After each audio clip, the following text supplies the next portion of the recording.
El titular de esta mañana de muchos periódicos y rotativos era sin duda: el Tribunal Supremo falla a favor de la banca. Eso ha hecho removerse, bueno, concretamente a muchísimos colectivos, sobre todo a los clientes que tienen hipotecas. Nos va a solventar dudas el compañero Rafa Vázquez, porque se encuentra en consulting empresarial y va a hablar con un abogado prestigioso que seguro que nos va a solventar las dudas que tenemos respecto a esta noticia. Rafa Vázquez. Con Antonio Olaya, Dato Abogados. Bueno, ese revuelo que se formaba ya anoche con esa resolución de la Sala del Pleno del Tribunal Supremo sobre este escabroso tema, yo tengo que decir, y no tengo inconveniente ninguno, en un país democrático, en una tele democrática como esta, de decir mi opinión. Además de periodista, tengo una carrera de Derecho y me parece razón a una cosa que ya estaba sentenciada de una de las salas del Tribunal Supremo. Y bueno, con este gesto creo que ha perdido muchísima credibilidad, y en una democracia tan reciente como España, que una institución tan importante como el Pleno del Tribunal Supremo haga este tipo de cosas, es perder credibilidad, y creo que los ciudadanos no nos lo merecemos. No sé si Antonio Olaya estará de acuerdo conmigo. Antonio, buenas tardes. Bueno, pues Rafa, que es una perplejidad y escepticismo respecto a la institución, pero yo siempre rompo una lanza a favor de los jueces, a favor del Poder Judicial, porque creo que todavía es el poder más independiente, con todo lo que está pasando, que existe. Entonces, hay una cosa clave en todo este asunto, es que yo no he visto la sentencia, yo no he visto los fundamentos. Entonces todo el mundo estamos criticando de una forma obsesiva, diría yo, sin ver realmente en qué se basa la sentencia. Entonces, yo esperaría a ver cuáles son, porque lógicamente, si no han aplicado la ley en conformidad,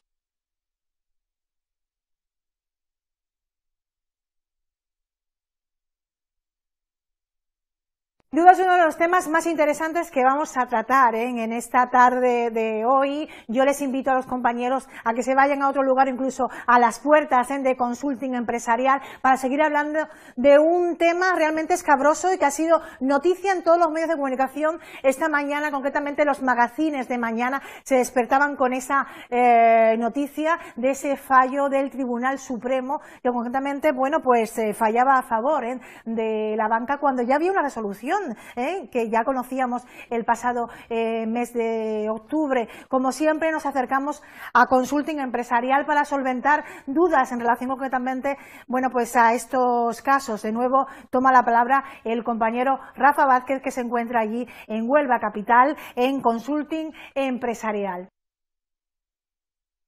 Ahora, nos hemos salido a la puerta, ¿sí?, para que vean ustedes que estamos en directo, Paola, y que la señal se nos va. Esto de la señal, dirá mucha gente en casa que, pues eso, como que los móviles que en una casa, dentro de casa, en una habitación tenemos cobertura, en otra no, pues algo por el estilo. Bueno, pues estábamos hablando con Antonio de esa sentencia que salía, de esa resolución que salía ayer por la tarde, noche, que tanto revuelo había formado. Pero vamos a indagar un poco los antecedentes.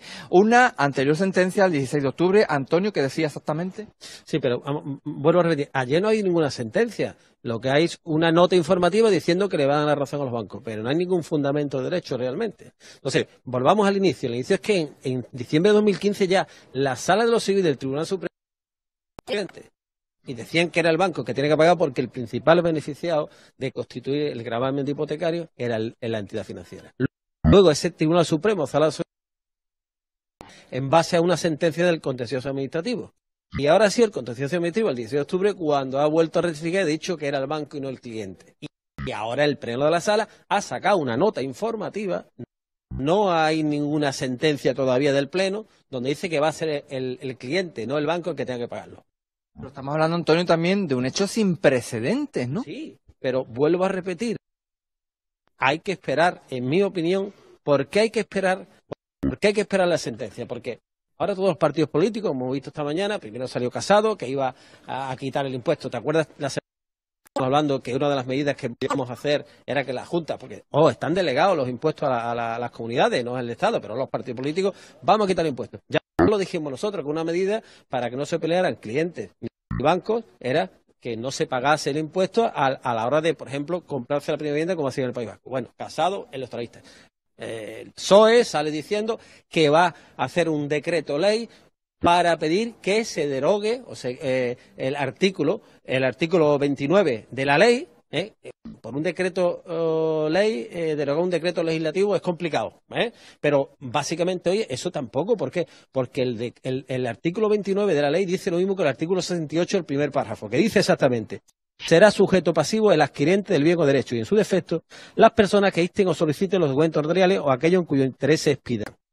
Será sujeto pasivo el adquirente del bien o derecho. ¿Quién adquiere el derecho? El banco de la garantía hipotecaria. En defecto, las personas que insten o soliciten los documentos. ¿Quién lo insta o solicita? El banco. Y aquello en cuyo interés se expida, el banco. ¿Por qué? Porque el párrafo segundo del 68 del reglamento es el que se ha declarado nulo. Y ese es nulo. Luego, no han podido basarse en la sentencia que vayan a dictar en el Pleno, en este segundo párrafo, que es el que decía: cuando se trate de escritura de constitución de préstamo o garantía, se considera adquiriente el prestatario. Eso ya no se puede aplicar. Luego vamos a esperar a qué fundamento, porque no hay fundamento para dar la razón al banco. Bueno, es que es fundamental. Muchos artículos, pero la gente que nos estén viendo en casa dirá, bueno, vamos a ver, eso de que esa posibilidad que en un principio cabía, antes de todo esto que se ha formado ayer por la noche, si yo tengo una hipoteca, si yo he pagado mis impuestos, si me tuvieran que devolver, realmente, ¿qué me tendría que devolver? Bueno, Rafael, buena pregunta, como siempre dan los matices. Nosotros, en nuestro bufete concretamente, seguimos demandando la nulidad de las clases. No olvidemos que la noticia sale en referencia a la sala contencioso administrativa, pero nosotros, los consumidores, vamos a la sala de lo civil y pleiteamos en la instancia civil. Y lo que pedimos es la nulidad de la cláusula porque le imponen al cliente todos los gastos. Como por ejemplo. Luego vamos a seguir pidiendo la nulidad de los gastos de notaría, de registro, del impuesto, de la tasación y de la gestoría. Y eso sigue igual, no ha cambiado nada. ¿Qué vamos luego a tratar de conseguir? Que realmente, una vez que se declare nula la cláusula, sea el banco el que pague el impuesto. ¿Por qué? Porque si el juez de instancia civil se basa en la legislación anterior, el 68 es nulo, luego no ha existido. Luego tendría que pagar el banco una vez primero declarada nula la cláusula, porque no hay base legal para imponerse al cliente. Y si sale el nuevo Real Decreto, que va a decir que se va a modificar la ley y va a decir que el banco lo pague, pues también, si se ha declarado una cláusula, va a ser el banco que lo pague. Luego, yo veo muy buenas expectativas por la vía civil. Es que estamos mezclando la vía contencioso administrativo, que es fiscal tributo, con la vía civil. Luego, en la vía civil, todo esto puede beneficiar. Con lo cual, vamos a poner un ejemplo para que ustedes aún lo tengan mucho más claro en casa. Una persona, Antonio, ha adquirido pues su primera vivienda por un valor de 100.000 euros, por poner cifras redondas.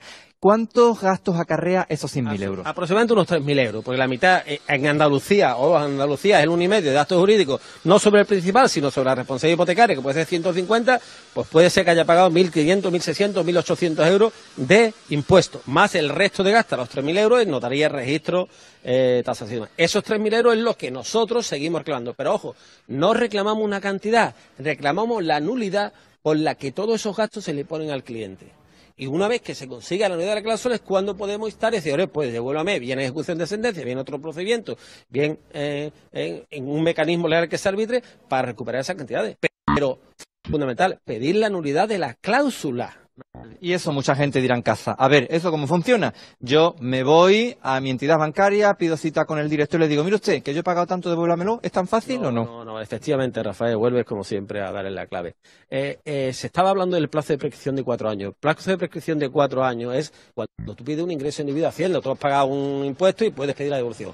Cuando hablamos de reclamarle a una entidad financiera la nulidad de una cláusula, primero que es imprescriptible y segundo, tienes que ir primero a una reclamación extrajudicial, tú vas al banco, el banco lógicamente no te va a dar nada. Tienes que primero ir a un abogado especialista en estos asuntos, hacer una reclamación extrajudicial bien, que la recepcione el banco fehacientemente, bien burofado, bien que la selle, y si el banco en 10 días, 15 días no contesta o te deniega la reclamación, instalar una demanda judicial. Pero es que no hay más, es que seguimos como estábamos hace un año, no ha cambiado nada. Pues con lo cual, ustedes ya saben, esto como cuando nos duele a lo mejor el estómago y hay gente que en vez de ir a un médico que tiene una carrera titulado, que ha estudiado unos años, que tiene la licenciatura en medicina, una experiencia, una formación, pues se van a un curandero, le pueden hacer mucho mal. Pues esto es lo mismo, pónganse siempre en manos de expertos abogados como Antonio Laya, tiene su despacho aquí en la calle Rascón, Antonio, porque la garantía de que una persona que entiende, que además le habéis colado ya muchos goles a muchas entidades bancarias. Hemos ganado muchos procedimientos porque realmente llevaban razón los clientes y hemos aplicado la legislación correspondiente y los jueces pues dan la razón cuando realmente la tienen que dar, porque aplican la ley. Si se aplica la ley, hoy en día tendrían que dar la razón. Y aplicando la ley como está hoy, al cliente le tendrían que devolver, una vez que se declare nula la cláusula vuelvo, le tendrían que devolver el impuesto, aplicando la ley actual. Y si encima va a sacar el gobierno, esperemos que con mayoría, lógicamente, para poder sacar adelante esa propuesta, que va a hacer expresamente la ley que sea el banco el que tenga que pagar el impuesto, pues yo creo que no habrá problema en el futuro de que si se consigue la nulidad de la cláusula, sea el banco el que tenga que pagar el impuesto, además de los otros gastos que se siguen reclamando. Pues ya saben ustedes, de unos 100.000 euros pueden calcular tranquilamente unos 3.000 euros. Oye, que al día de hoy es un dinerito curioso, Antonio. Yo creo que sería el mayor incentivo para el consumo en España hoy en día. La banca, lógicamente, tiene sus intereses porque es lógico, porque lo tendrían que devolver, pero para España supondría una inyección económica importante para el consumo, para activar el consumo que hace falta también. Pues ya saben ustedes, Antonio nos lo ha aclarado, todavía muchas cosas que perfilar sobre esa resolución del Pleno. Gracias, Antonio, por atendernos. Por favor, analicemos la sentencia cuando llegue. Estamos un poco todos criticando, un poco sin sentido, porque yo no sé los fundamentos de derecho. Hasta que no lo sepa, pues no podemos, y que ya emplazamos, cuando salga la sentencia, hacemos otra monográfico sobre esa sentencia. Pues estaremos muy pendientes, porque en cuestión del bolsillo a todos nos interesa tener las cuentas claras y que por supuesto nos devuelvan aquello que si se han quedado no le corresponden, que para eso es nuestro dinero y nos cuesta mucho trabajito, que no nos viene caído del cielo. Sí. Y la importancia de estar bien informados, ¿verdad que sí, Rafa Vázquez? Ni tanto, Paola, con este revuelo informativo, hija mía, que se ha formado con esto de, en fin, de la resolución del Supremo.